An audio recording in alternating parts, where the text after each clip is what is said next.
बहुत समय पहले की बात है। एक हरे भरे घने जंगल के बीचों बीच एक छोटा सा गांव था। इस गांव के लोग हमेशा खुश रहते थे, क्योंकि उनके गांव के पास एक जादुई झरना था। उस झरने से बहते पानी में अद्भुत शक्तियां थीं। जो भी उस पानी को पीता, उसे सुख, समृद्धि और शांति मिलती थी। लेकिन इस जादुई पानी तक पहुंचना आसान नहीं था।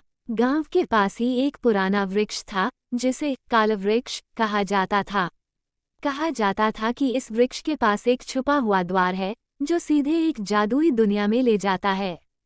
इस द्वार को खोलने के लिए व्यक्ति के दिल में सच्चाई, साहस और प्रेम होना चाहिए।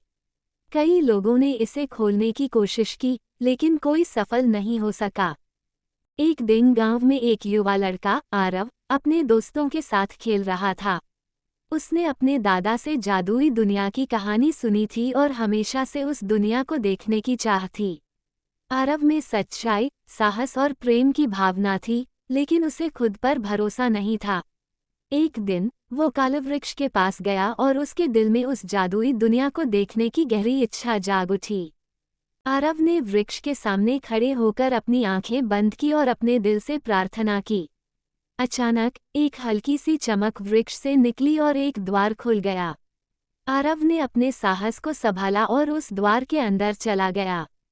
वो एक अद्भुत दुनिया में पहुंच गया, जहां आसमान नीला नहीं बल्कि सुनहरा था और पेड़ पौधे बातें करते थे। वहां जादुई प्राणी रहते थे, जैसे परियां, ड्रैगन और बात करने वाले पक्षी। हर कोई आरव का स्वागत कर रहा था। परियों की रानी ने आरव से कहा, तुम्हारा दिल सच्चाई से भरा है, इसीलिए तुम इस दुनिया में आ सके हो।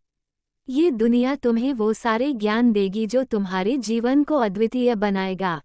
आरव ने वहां कुछ समय बिताया, जादू सीखा और उस जादुई दुनिया की हर चीज को देखा।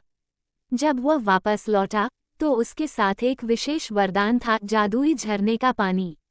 उसने वह पानी गांव के लोगों को दिया और उसके बाद से गांव में कभी कोई दुखी नहीं रहा। आरव ने साबित कर दिया कि अगर दिल में सच्चाई और साहस हो, तो कोई भी जादुई दुनिया का द्वार खोल सकता है।